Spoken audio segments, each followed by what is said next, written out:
Vocês acham que a gente também vai ter que orientar ainda mais as outras áreas para colaborar?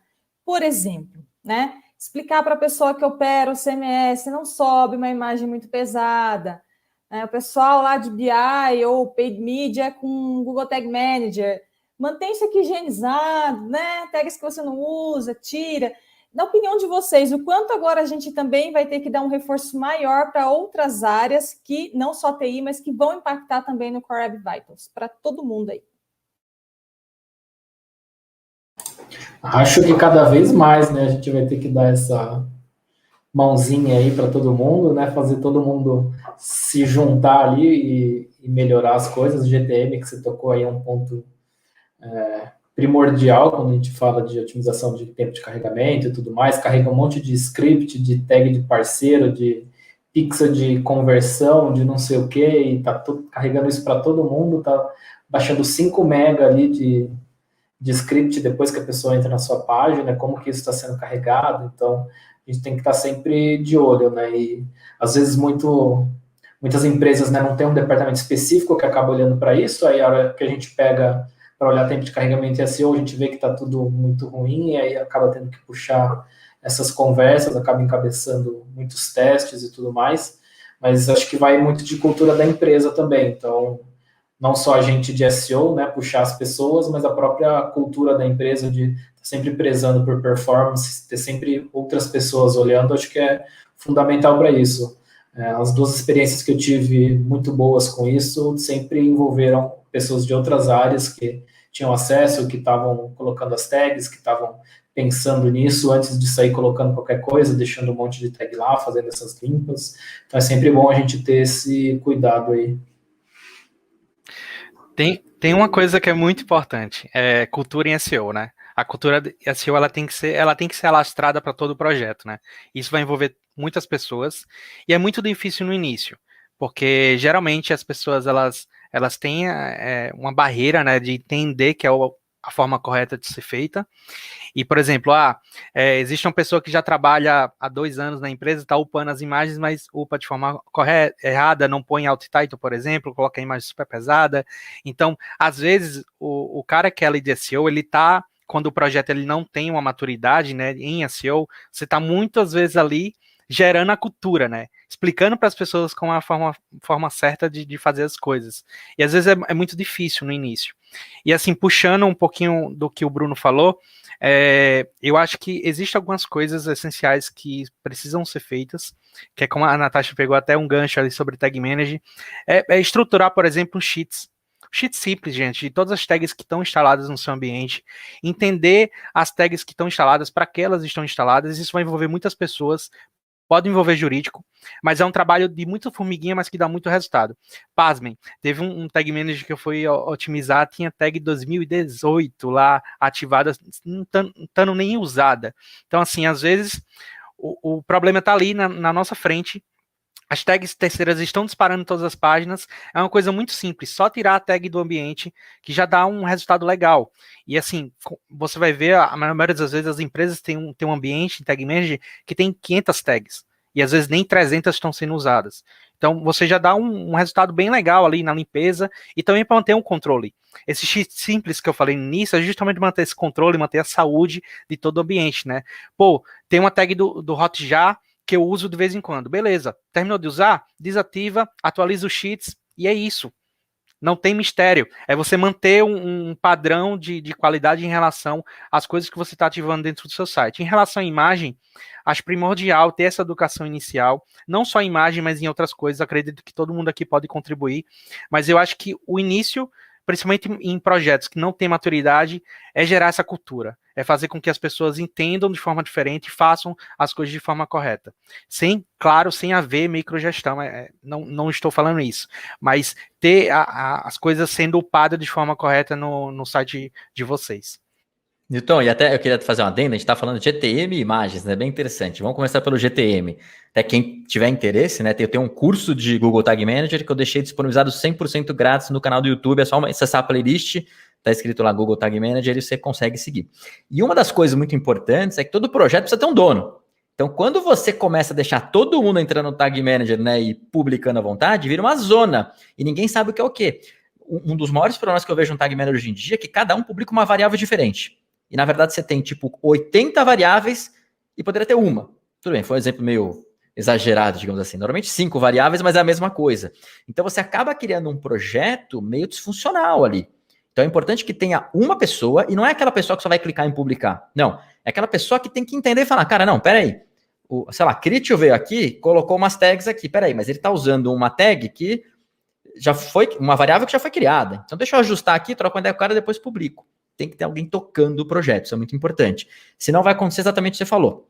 E aí, assim, no seu caso, até tinha umas tags que não estavam sendo usadas, isso sempre a gente encontra, né? Mas tem situações, por exemplo, estava fazendo isso essa semana mesmo, numa empresa que é efetivamente a tag Hotjar. Hotjar, para quem não conhece, é mapa de calor e também gravação de tela, com mais algumas firulas ali. Mas o que aconteceu? Ele, em teoria, mapa de calor é feito por página, né? E a gravação de tela para todos os sites. Esse cliente meu não fazia a gravação de tela, só fazia o mapa de calor, e somente de 3 páginas. Então, assim, o que você tem que fazer? Você dispara a tag Hotjar em 3 páginas, e não no site inteiro. Né? Isso é super importante. Então, tem algumas coisas que, se tem alguém gerenciando o projeto, resolve. E aí, às vezes, ter a pessoa de SEO que entende um pouco mais de outros assuntos, acaba tendo essa discussão. Isso é muito bacana, bem interessante, né? E na questão de imagens, que imagem sempre é um pepino, né? Você vai ter sempre essa briga de criar um sistema que bloqueia essas imagens ou que reduz automaticamente as imagens. Mas assim, por melhor que seja, então vamos usar o exemplo padrão aí da galera, WordPress. A pessoa está no WordPress, aí ela vai pegar um plugin de otimização, pode ser Imagify, ShortPixel, ou tipo qualquer um desses aí que são conhecidos no mercado, grátis ou pagos, para transformar uma imagem em WebP ou reduzir a imagem, mas ele não faz milagre. Então o cara manda uma imagem de 5 megas, a imagem vai ficar com 4.8 megas, né? Então é muito importante que você mande a imagem pelo menos otimizada. E aí a gente chega para a equipe normalmente, que está fazendo design, que mexe Photoshop, fala, você precisa exportar para a web. E a pessoa simplesmente clica exportar para a web e vamos embora. Não, exportar para a web, existe uma configuração, ela consegue fazer ajustes.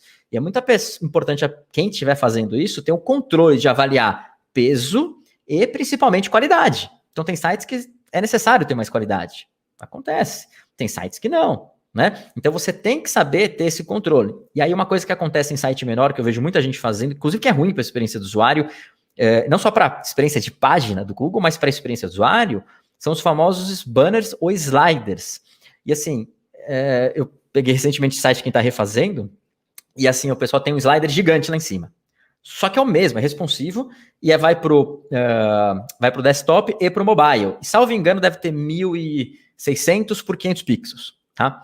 O que tem que ser feito? Você tem que criar ali uma configuração que basicamente você exiba esse somente no desktop. E aí você exibe outro para o mobile. E aí você vai exibir no mobile, sei lá, um de 600 pixels, sei lá, por 375, alguma coisa do gênero, né? Por quê? Porque antes da experiência de página do Google, você tem que pensar na experiência do usuário. Então o cara pega um slider gigante. Quando vai no mobile, ele fica um filetinho que a pessoa não consegue ler. E além do mais, ele tem 3 megas. Que não precisaria, né? Então é muito importante a gente sempre pensar nisso. Mesmo quando você tem um site responsivo, você consegue fazer alguns ajustes e tem que ter muita sinergia com essas duas equipes. A gente já deu bastante treinamento, tanto para o pessoal que faz parte de tecnologia, mas para o pessoal que está gerenciando o Google Tag Manager, mas também para a galera que está fazendo aí a parte de design, né? Principalmente layout.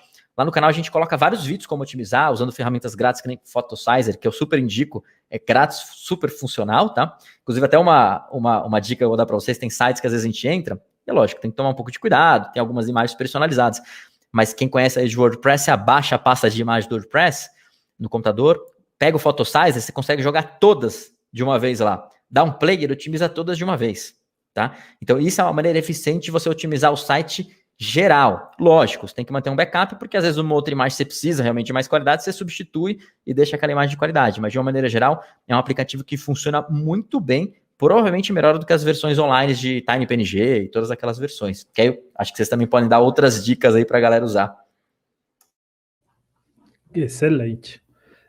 Bom, eu não preciso nem falar de imagem, de outras coisas, que o Martin falou tudo que tem para falar agora sobre o assunto. Eu vou dar um exemplo de falta de comunicação entre áreas que aconteceu para a gente agora, onde os redatores criaram links internos para páginas que não deveriam. A gente praticamente tinha zerado todos os problemas de CLS do site e hoje o Search Console deu um grito lá, que como teve essa mudança da forma dele medir o CLS, essas páginas que para a gente já estavam consertadas, agora gritaram lá.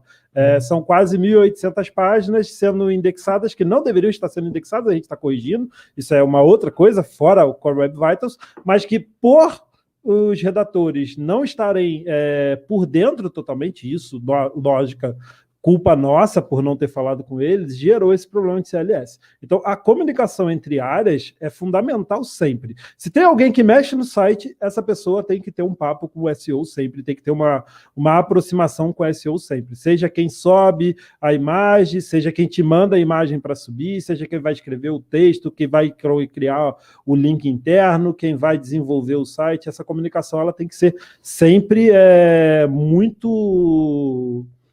unida com o time de SEO, com a pessoa que trabalha com SEO do seu site, para evitar problemas que do nada podem aparecer. Eu queria dar um exemplo aqui do GTM, né, que já ocorreu, isso falando de sites grandes, tá, pessoal, e-commerces grandes. Então, é muito importante também que o pessoal de mídia reveja todas as tags de terceiros, porque, assim, muitas tags de terceiros podem não estar dando o resultado que o e-commerce espera, né? Então, só a master tag está só ali, né? Captando os dados do site, que a gente também não sabe muito bem para onde vão esses dados, né? Já aconteceu alguns casos assim de alguns sites terceiros captarem esses dados e aí depois usar contra eles mesmo para ganhar mais, né, para faturar mais. E também essas tags, elas pesam no site e também não dão um retorno adequado, né, que o cliente está lá incluindo lá no GTM, esperando que aquilo lá vai dar um retorno, né, para a mídia, enfim. E isso falando de casos que eu já vi acontecer, tá? Então, é muito importante também passar isso para o pessoal que cuida dessas mídias e fazer essa avaliação, né, junto com o cliente, para ver se realmente ali está compensando ter mais tudo, está carregando tudo aquilo no site do cliente e aquilo ser um tiro no pé, né, da mídia estar captando aqueles dados e depois querer ganhar em cima do cliente, né, com aqueles dados lá. Então, é bem importante levar isso em consideração também. Viu, Andressa, até você me fez lembrar de uma coisa que eu acho interessante citar aqui. A gente às vezes também foca muito em tag, e aí eu vou dar um exemplo que deve acontecer com muita gente. Acho que muita gente tem site WordPress, né, e aí talvez o e-commerce, talvez um WooCommerce da vida, tal, né, e vai lá e instala o plugin do Facebook. Então, efetivamente, a pessoa não instalou a tag através, tipo, do Google Tag Manager, mas ela instalou as tags ali através do plugin. O que acontece é que também existem plugins que não são tão bem feitos, e por mais incrível que pareça, o do Facebook não é, ok? E aí, por que ele não é? E, tecnicamente falando, porque ele dispara, basicamente tudo vai pro, né, tipo, ele não cria as tabelas, ele joga tudo como auto-load ali na API Options, tá? No WordPress, e ele acaba ocasionando um problema de performance no seu site WordPress. Então, você tem que sempre tomar um pouco de cuidado, porque às vezes as soluções não são tão óbvias, né? O óbvio seria, tipo, legal, vou colocar o plugin que vai ser melhor, mas às vezes não é. Então, a gente tem que também tomar muito cuidado. E aí, no final, você sempre vai ter o trade-off, né? Ok, mas eu não posso ficar sem o pixel. Então, o que é menos pior, né? Então, também tem, acho que esse lado que é importante, cada projeto individual, avaliar.